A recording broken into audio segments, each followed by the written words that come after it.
मोहब्बत में वो दम नहीं जो मेरी चाहत को मिटा दे।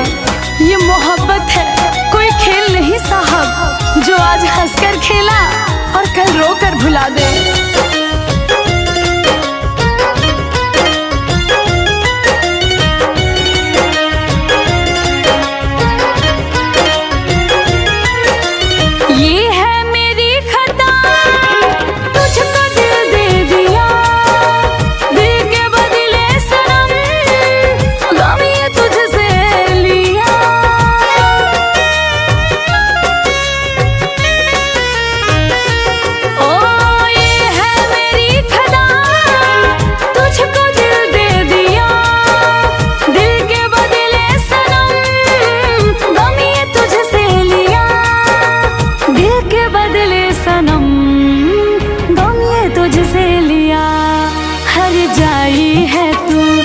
आंखों में आंसू दे दिया, हर जाई है तू आंखों में आंसू दे दिया।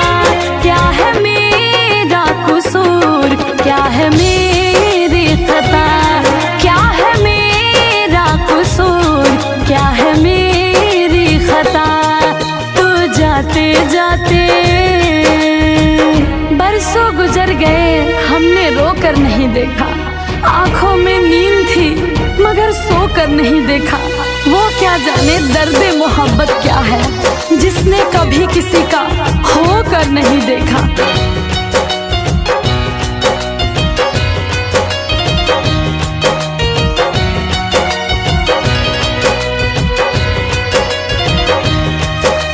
मुझको पता न था एक दिन रुलाएगा, तोड़ कर मेरा दिल छोड़ कर जाएगा।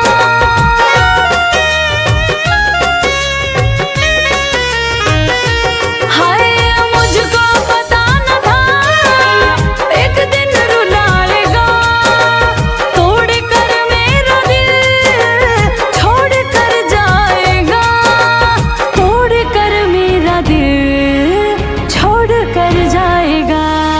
क्यों प्यार में पंकज मुझको मिली ये सजा, क्यों प्यार में पंकज मुझको मिली ये सजा।